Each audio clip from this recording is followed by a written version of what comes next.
found out my husband was the real father of his brother's baby. After they tragically de-asterisked in a car crash, so I filed for divorce, and now he's desperately begging me to take him back. I discovered my spouse was the biological father of his brother's child following their sadly lost in a vehicle accident, so I filed for divorce, and he's currently pleading for me to give him back.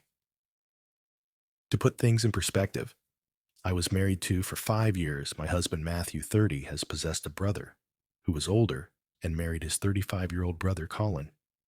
And his Jackie, 32F, the sister-in-law, had been Matthew and I got married 7 years ago. During our time at business school, we had spent nearly 7 years together. Before our ultimate marriage, we'd 12 years of dating if we're taking into account that Colin and Jackie via acquaintances, and they had been a couple for 2 years before getting married, meaning they have shared a life of nearly 9 years, which is likewise a pretty for a long time.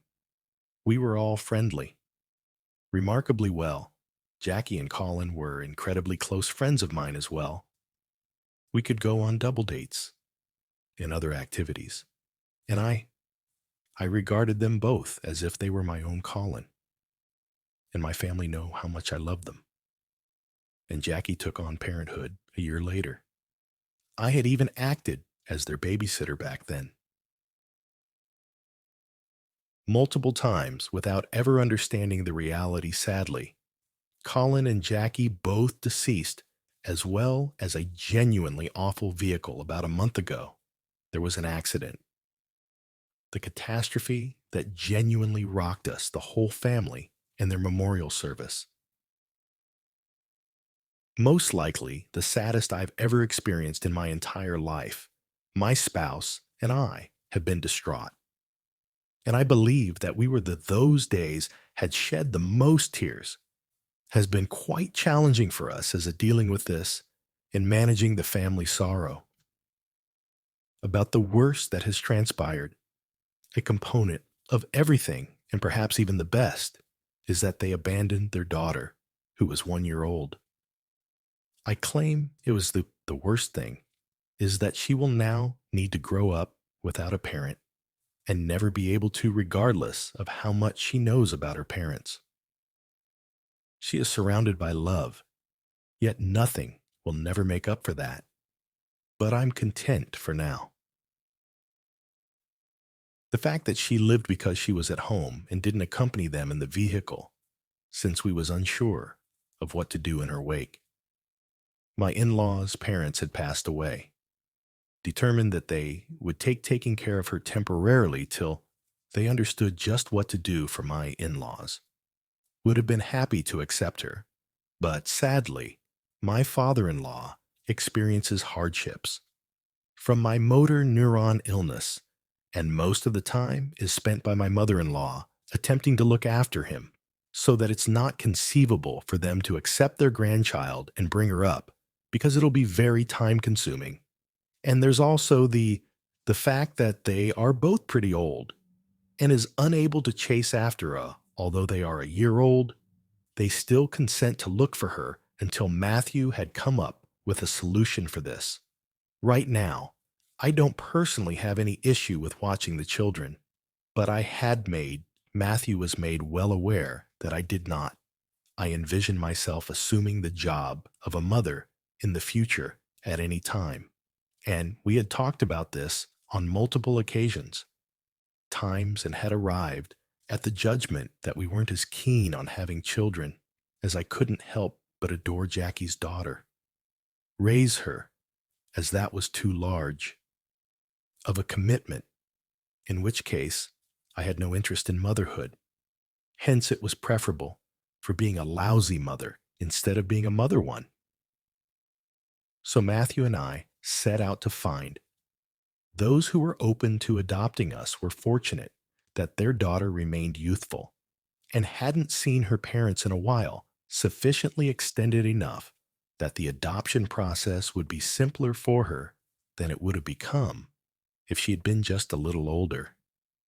Having shared a home with her for the past few weeks, grandparents, But then Matthew brought her 9 days ago, came home from work, and told me that he had assumed her role, and now the two of us would be the ones who needed to look after her till we had discovered the ideal adoptive family for her and include her in their family right now.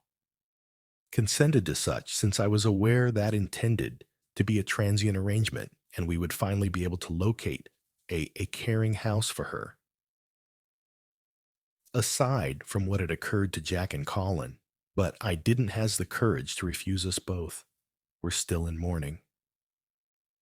So, I didn't feel comfortable stating that I wouldn't be ready to look after their daughter. It was a little challenging because both of we had to make adjustments to our work hours and return home sooner than normal, since the nanny declined to remain that extended period and requested an extravagant sum of money that didn't appear appropriate given our financial constraints. Several adjustments made across the house in a daze, but I was prepared to complete everything. For Colin Jackie's sake, and there, it was good to have your daughter around. Additionally, it diverted our attention from the suffering from her parents' passing, since they were crucial to us.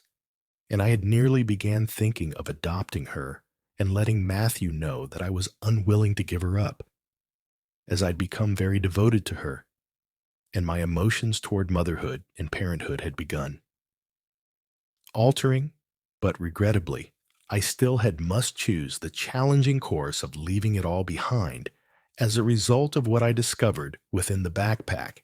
Matthew had carried her with everything she owned, and everything I believe most of you may have been capable of to infer my intended direction from this, by all that has transpired thus far. But never, ever in a million years would I have envisioned something similar, and I still find it difficult to believe that since it's true, Matthew is, I located Jackie's daughter's father, discovered it when I found her birth a diploma, and the outcomes of a paternity test in the bag's bottom that I had brought up when he brought her. At home, he had packed all of her possessions in a duffel bag, and a few days prior, I was peeking inside.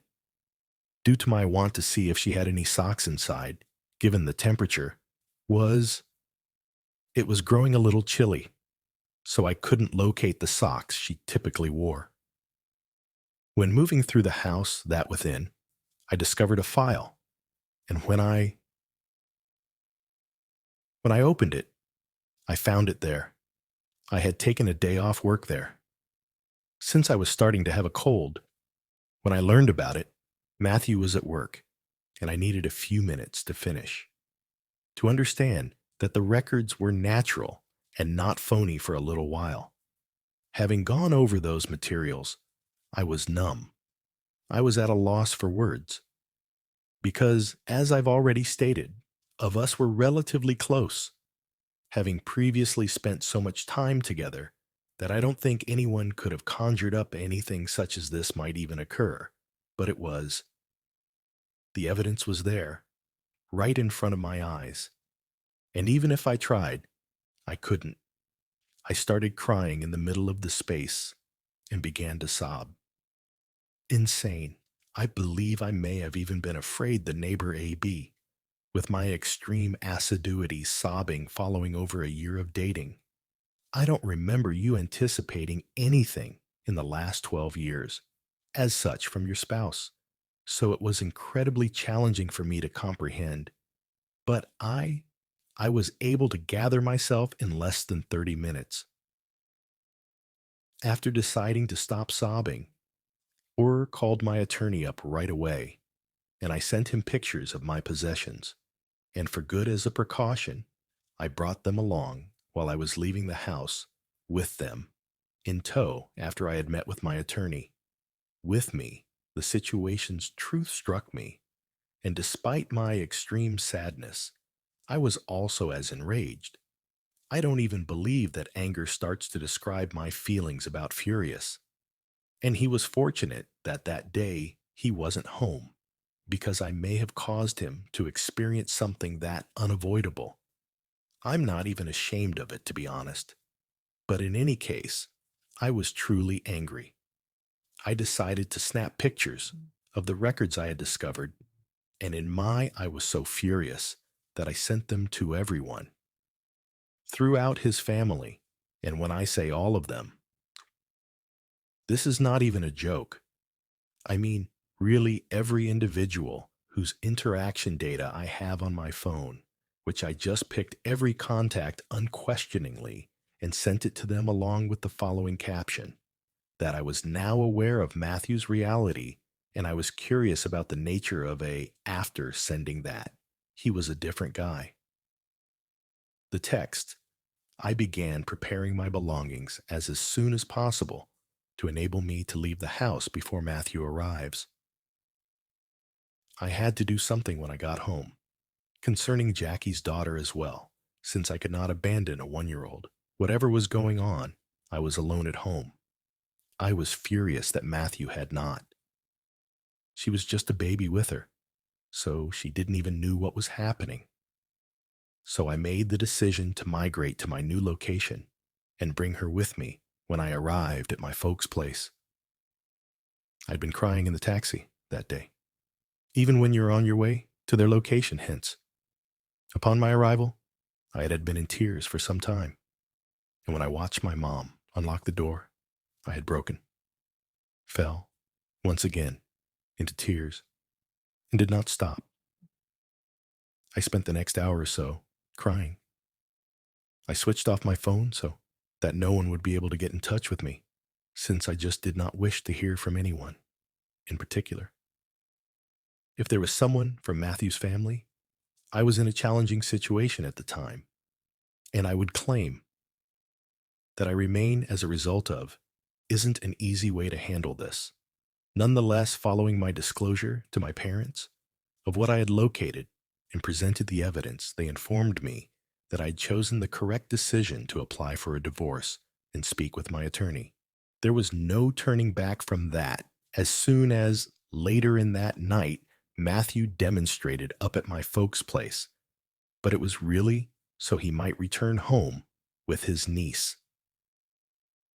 It's not like he didn't make an effort to converse with me, but my parents made it extremely let him know that I have no interest in it. I believe he was present when we spoke. Occupying the doorway and declining to depart continuously for almost 30 minutes, disputes with my parents, and expectations that he was allowed entry so he could talk about. He insisted he could explain to me all of it, but I'm not a moron. What occurred with no justification for what was going to alter the reality. I was actually let down, and a part of me, in reality, desired to descend and speak with him directly so that I could manage to at least obtain some resolution or some clarity. But I opted not to do it, since I did not. I trusted my feelings and myself, and I avoid making hasty decisions. Everything was still relatively fresh that day, and I was unable to handle any drama that arises at that. Hence, I decided to remain in my room, silently, and let him dispute my parents and then depart rather than attending to speak with him directly downstairs. So I finally turned on after he and his niece departed. Then, as soon as I turned I turned my phone back on and was inundated with letters from all those who had obtained my earlier text message to them, the images of the papers, and conversed about how, at last, I understood what Matthew was, as well as his activities. Behind my back, there were many apology tweets. Although they weren't to blame, I might send that despite their being sorry, but it felt more like we are. I apologize. But now that it's over, you must return him, since you two have been spent so much time together. Yet we are not sorry that you experienced this. And whatever you see as suitable, for most communications, that's what you should do, that I got. From those with that vibe, we've been stating stuff like this: not acceptable. That's ridiculous. And what?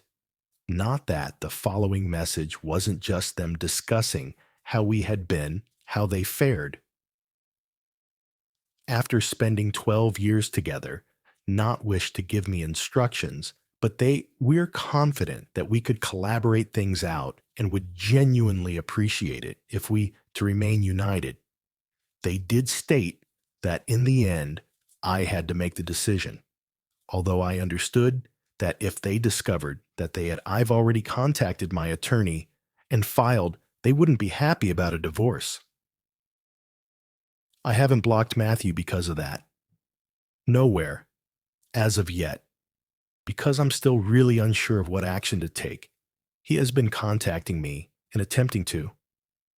Since I left, I have yet to receive any calls. Been answering since I didn't now that I know what to do. My mother sent me a mail from last night stating that there is a justification for everything, but she believes that it would benefit Matthew to clarify things for me, and in that regard to take place, I must communicate with. She seemed to be saying that I shouldn't disconnected him, leaving him without even making the effort to hear him explain the tale. And after that, I must speak with him.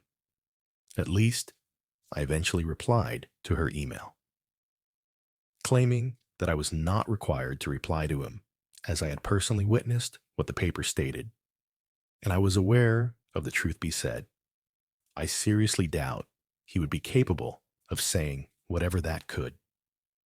She informed me that I should alter the fact, had realized the truth, yet I had to speak with him to reach at the end of this. Failing to do so would just make matters even worse, since individuals in the family was already in disarray following the passing of Jackie and Colin. This would just Matthew and his family. I'm in a state of extremely challenging situation, and I have no notion of how to approach this Ida, for not wishing to speak with my spouse following. Discovered that he was the biological niece of father updates. One hello following the remarks on my initial post, opted to speak with my spouse. After all, I hadn't been answering any of the calls and texts from Matthew. But upon opening his conversation, I read the comments, and at last responded that I was prepared to speak with him. He hadn't expressed much in he continued assuring me through texting that he genuinely wanted to discuss and clarify with me all things. Not that there was a lot to elucidate. That's essentially what I believed, however. What he said made me understand that I was correct to initiate a divorce. I met him this morning, and he instantly came to see me. He appeared to be distressed and began by expressing regret to me for hiding this for such a long time. Then, after that, he began to inform me that Jackie had only slept with him once, and it had no significance for either of them. And they both regretted that I didn't purchase that, since it didn't seem likely that they would only get together if it were simply a gut instinct, and Jackie wasn't longer here. Thus, she was unable to inform me of the truth anyway, he informed me. Interestingly, we had both been battling, as had Colin and her. Claims he can't recall what we were arguing over, but it was an issue. He had left the house in a petty sulk and made its way to Collins's home to speak with him. But upon arriving he was unable to locate Jackie and Colin there. I told him that he had also departed. Due to their altercation, she appeared quite distressed. And when Matthew told her what had caused their argument, he began talking to her when she started crying. In an attempt to console her, she let him in and informed him of what they had been arguing over, whether they were prepared. Colin desired to have one for a child or not, and Jackie wasn't prepared. So that's what had caused their argument, and he become angry. so he left to calm down. Matthew began attempting to console her, and as one thing brought about another, they ultimately shared a bed that day. He informed me of this and did not return. Came home that day until quite late, and she wished someone would support her, since she was pretty agitated. And that's the reason he had stayed there rather than returning. And he expressed regret to me for telling me he was making such a big mistake that he and Jackie spoke about it later on and decided not to bring it up again. Once more, as it was merely an error, and it would never, ever occur again. Since they were aware of their love for us and would never take any action against us, which seems ironic considering the situation. Yet soon after, she became pregnant, and despite her earlier decision that she was not interested in having children. Ready, but she wished not to shatter the cold heart. Therefore, she decided to give in that they were both pregnant, incredibly anxious up until the baby was born, and later on, when they discovered they chose to retain her biological parents, keeping it a secret from each other, and decided that Colin and Jackie would elevate there as their daughter and never bring once more. Jackie worked as a lawyer, and she handled every piece of paperwork, which is the reason she managed to avoid Colin. Learning anything about the specifics of Colin had faith in the birth certificate automatically, so he gave it little thought. Verify everything they listed again. Matthew, as her biological father since Jackie gave birth to her fourth daughter, considered that, in case anything ever happened to her, she would desire the child to see him after that. I'm not sure how Colin never had the opportunity to learn about any of this for nearly an entire year.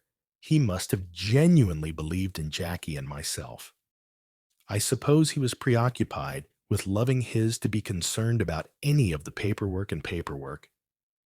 It was a shrewd action on the parts of Jackie and Matthew. It is not a very astute decision to retain the documents in the bag within the file and not bother to conceal it from me.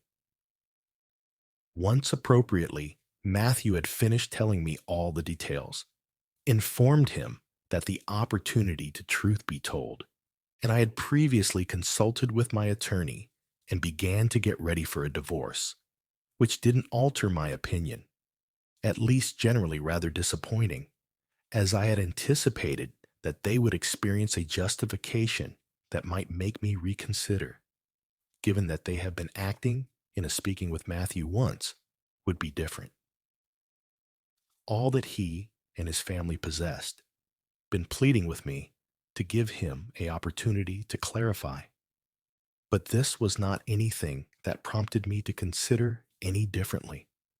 It only caused me to consider that I was appropriate in pursuing a divorce, since you just aren't able to get over something like this, rather than after 12 years of collectively. I don't believe anyone in the location could have pardoned him or even granted him an opportunity to speak with me as I done today, despite my telling him that I was not going to alter my thoughts. He began pleading with me for another chance and informed me he was incapable of living.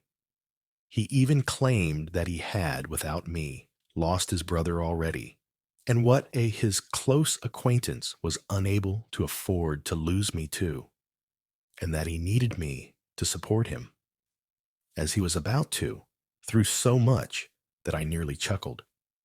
Noisy as a result of the individuals, he had lost those same things that I had also lost.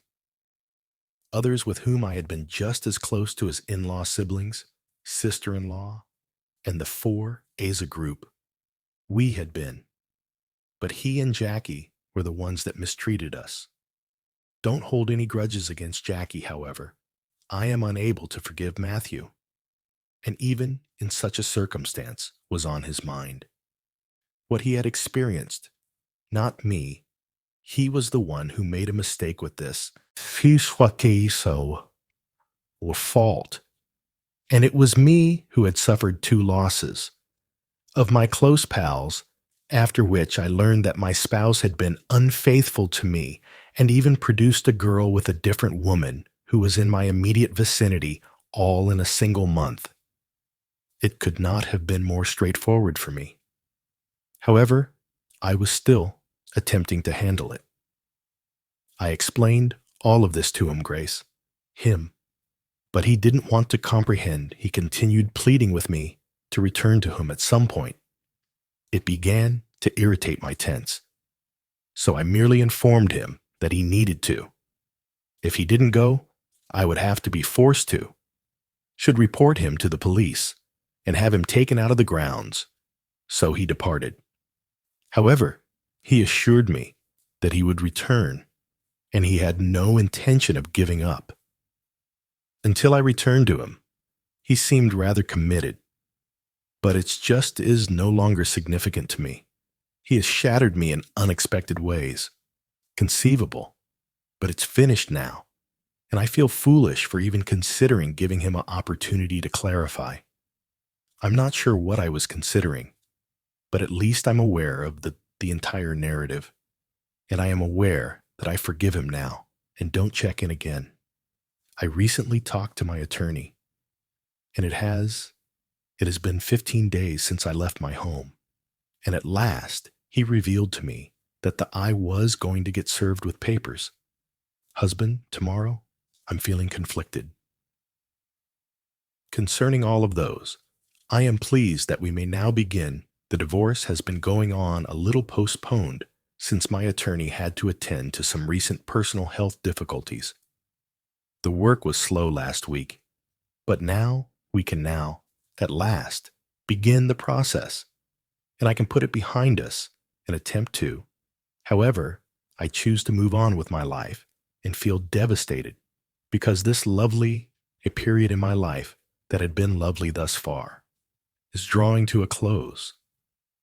For such a repulsive cause, I was already finding it quite challenging to handle 2 of my pals passed away. And now I must additionally handle a divorce. Thus, that's a little depressing, but I'm trying to look for the bright side. It's the only one. How I'm going to get through it, and I hope the process of getting a divorce isn't as emotionally taxing as life has been lately. 3 hello updates. Thus, Matthew was served with the divorce decree on this day. First, he decided to return here, perhaps in the hopes that speaking with me face to face would allow me to. I've changed my mind. He's been messaging me and calling me ever since I informed for him to go. But I resumed my disregard. I blocked everyone from his as well. Family, as I had nothing at all. There is nothing left to say to these folks at all. One of them has been attempting to persuade me. Must return to Matthew. And it informs me they have everything I need to know. I only ever had concern for Matthew, not for me. I was shown love by his family, which was not for me, but for Matthew's wife individual. Therefore, I stopped allowing anyone kept urging me to return to him, because if that's what they genuinely desired, they would comprehend what, in my opinion, Matthew lied and committed egregious wrongdoing. That concealing it from me was even worse, so they could comprehend my motivation, wanted to go, and the reasons I won't be staying no longer in that marriage. Instead, they refused to comprehend my viewpoint and kept repeating that the two of together, we were fantastic. And we had been collectively for such a long time that it didn't make sense to reserve anything similar to my mother-in-law stated so. Jackie had left, so I had nothing to do. Be concerned about the idea that a person being could make a terrible statement regarding someone else, particularly after we've been so close. I'm not sure if Jackie was a decent guy or not. Yet what I mother-in-law stated that she was indeed under the belt, well, that's essentially the final straw for me, after which I blocked each one. However, returning to the events of today, when Matthew discovered that I was genuinely undergoing the divorce, when I arrived at my parents' home, my father the individual, is present in the living room. As soon as he arrived, and as he began ringing the doorbell in a panic and pounding on the door to get what they want, we chatted, and my father revealed to him that he had to go, or he would make a police call. But rather than simply walking away, Matthew made the decision that he intended to remain and produce further trouble. So he informed my dad to initiate it and declare that he wasn't departing before he'd spoken with me, and made me decide to call off the proceedings. I suppose he overlooked who he was speaking to, not me, but rather my father. My dad lacked a cozy spot for him, just as I did, and he carried out the threat he had made, telling him he would call the police. And that's what he did, forcing Matthew to take him off our land. He didn't even proceed with deference. He kicked and cried out. It was just that good. I was watching, and it was uncomfortable for him. Everything from my room, without even noticing, to go, since doing so would only to further difficulties. But he was removed nevertheless, or better yet, hauled off, and so forth. To be honest, I'm relieved that my dad handled it and prevented me from handle it, because regardless of what, I still harbor affection for him, and things would have created significant difficulty. At least he received my report about him. What he deserved? This is my fourth update, blocked by Matthew. Indeed, it is what I think it's hilarious because I not block him. But he did. I'm not sure why. And he would act in such a manner while I'm already disregarding and without causing him any trouble at all. It will make it challenging for us to converse openly and honestly throughout the divorce. That's all. In the end, it's his choice. Indeed, his choice was impacted by his family. His mother emailed me the following. That day, when we reported him to the police when he was taken away from our property, that she indicated in the email. She was devastated to learn that our family members would act in this manner and treat him as though he were a criminal. She was attempting to win me back, pretending that we were the bad guys for acting as any other family in our position might have done, but she didn't even appear to acknowledge that it was Matthew. She was exhibiting insane behavior and had spoke to my father in a very stern manner, and it's not as though he wasn't forewarned. He had been warned by my father that if he didn't, he would notify the police if he left. Had been informed, but he decided to stay after that. We were not accountable. In light of these experiences, he was attempting to make up for his errors in the past. From her perspective, she was essentially merely acting like the victim and stating that she was astounded to learn that, despite being so close for such a long time, for many years, my family endured something similar, and I would observe and let it occur. She explained how she was upset that I hadn't even bothered to leave the house to verify his well-being and ensure that he was correct even as he was being removed. Hence, toward the end of the email, she informed me that I wouldn't be bothered by her son no longer, and that she intended to make sure that he moved on from me just as fast. Since he might very well wish her well, because I genuinely desire the same things as, okay, for the two of us, but the game. For now, I'll solely concentrate on obtaining from the divorce what I am due and nothing more. No mercy or charity, and unquestionably no longer any soft corners.